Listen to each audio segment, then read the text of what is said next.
leadership and communication coach, and I am live here each Tuesday at 11 a.m. Sydney, which is Australian Eastern Daylight Time at the present time, and I'm talking to people about all things leadership. Leadership. It's such a complex subject, which is why I came up with that word leadshipisation. It absolutely allows me to think of anything to do with leadership. When I think about it, for me, there are 4, maybe 5 tiers of leadership. And I want to talk about them today so that you've got a really good understanding of what I mean when I talk about leadership. The interesting thing about these tiers is that some or all of them we're never actually going to achieve, and some we may never as individuals actually aspire to or reach. So these 4 main levels, what are they? Well, for me, leadership starts with ourselves. We start out by leading ourselves, and then we may move on to leading others by leading a team or something like that. And then what we do is we move into leading leaders. So we're moving higher up in the organization or the business that we're working in. And from there, what we do is we can move into leading the organization. So that's at the very top of the tree. Now, the really interesting thing is that somewhere in amongst this, you may also or there's a bit of a detour out to leading the process. And we can be involved in leading the process, and that might mean that we're responsible for others and we're managing and leading others who are leading a particular process. So that might be if you were doing a payroll, for example, or something like that. So why are these tiers so important? Well, for me, everything, your leadership journey, your whole life really starts and ends with this self-leadership. So today I'm thinking we can talk about what is it and why is it so important? Well, for me, self-leadership is a number of different things. It's based around our ability to be able to influence our own thoughts and our own actions almost. And it's kind of about how you lead your life, And because of work and home, well, they flow on from each other, really, work and home.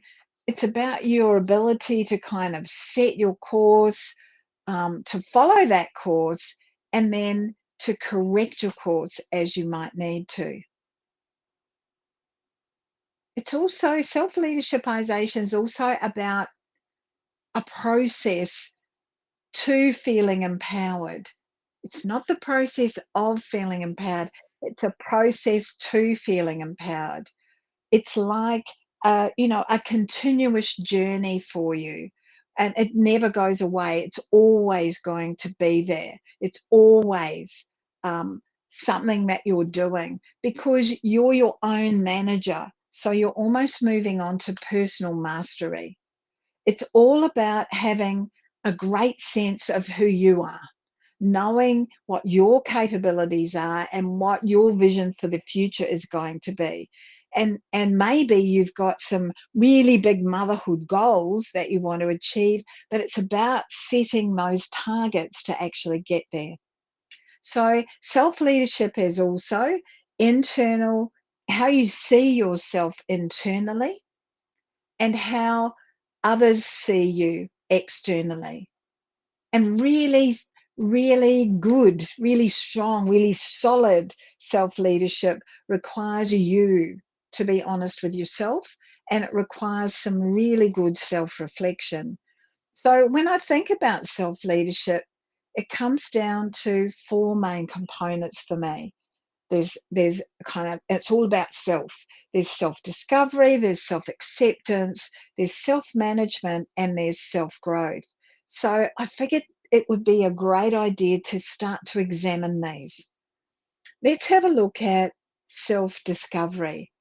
This is you actually sitting down and getting to know who you are.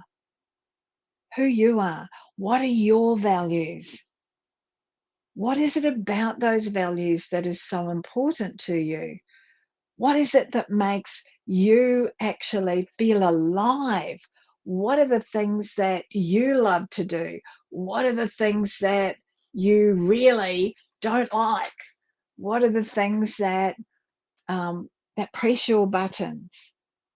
So that you get to know who you are. It also includes self-acceptance, which is all about you understanding what your own strengths and weaknesses are and owning those strengths and weaknesses, because none of us is actually perfect. We're just not perfect. And so if what we can do is accept and own those strengths and weaknesses, if we can embrace the imperfections about us, if we can embrace our mistakes, we're much more likely to learn from that. The third one that I talked about earlier was self-management. This is where you are your own manager. You don't have a manager, you're your own manager. Another word for this would be discipline. And this is about those daily habits and the routines and those behaviors that you set. I love it. Hey, Dre, thank you so much. You're going to watch the replay later. I love that. If you're watching live, hashtag live. If you're watching the replay, hashtag replay later for me. That would be wonderful. So with the self-management, as I said, all about the discipline, those daily habits, those daily routines and behaviors. Some people call them the daily not negotiables. And this is about regulating those emotions so that you're managing you. So it's that sense of self-discipline. The final one of the four is self-growth. And this is where you become accountable, where you start to get curious about things all around you in the world, curious about other people, curious about processes, curious about decisions, and where you actually become much more open to feedback. So, taking those four things, the self-discovery, self-acceptance, self-management, and self-growth into account, how or what can you be doing right now to grow your confidence, to build your self-leadership? The first thing is to start by growing that confidence. Now, this is confidence in your body, confidence in your fitness, and confidence in your mind. And this is where the use of a coach can be really the catalyst that is required to get you to that next level. You know, you might go to a personal trainer who's working with you on your fitness and your mobility. You might go to a coach who's going to work with you on your mental fitness and the agility of your mind and your self-leadership and your capacity to become more aware of who you are, that self-discovery, that self-awareness we were talking about. A coach will help you, and the decision that you're going to go on a journey of becoming more self-aware will really help you with your self-leadership. And I want to remind you of what I said earlier. This is a continuous journey. It's not something that starts and finishes. There's a saying amongst coaches, particularly in the NLP space, and that's that there's a devil at every level. You learn something new about yourself, and it's almost like that opens the door for more learning to come in. The other way to build yourself leadership is to ask for feedback. It might be that you do a 360, a more formalized feedback. The organization you work for, the company you work for, may be prepared to fund that for you. But it's also useful to ask one-on-one with your supervisors or with your peers for feedback. How could you have done something better? It's always useful in that one-on-one request for feedback if what you do is you actually ask into, give the request some context, and then they're better able to support you by giving you the feedback. Building your self-leadership is also about looking at developing a sense of curiosity, as I said earlier, and building a bank of curious and thoughtful questions, things that you can be asking that demonstrate that you're wanting more information, that you're interested. It's also important, particularly for that self-management, to track your progress towards whatever the targets are that you're setting for yourself. Now, the easy one to talk about would be a fitness target or a weight target. If you've determined that you want to lose 5 kilos, um, your first target might be 2, and you want to track that progress. And that data will help to inform your self leadership. I can manage myself better when I know how my progress is going. Right? For some people, weighing themselves every day might be enough. For others, they may need more data in the form of a daily food diary. It's also really important for your self leadership that you build a habit. And this is a really important habit. You build the habit of regular reflection. Now, what I want to leave you with today is these 4 really good reflection questions. So if you've got a pen, or you haven't got a pen, now would be a great time to grab it. These 4 really good reflection questions. The first one is, what went well? Another way of asking that is, what is working? So, what went well or what is working?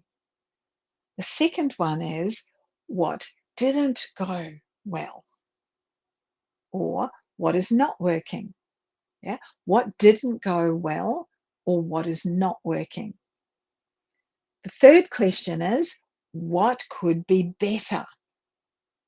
What could be better? And the final question is, what valuable lesson did I learn?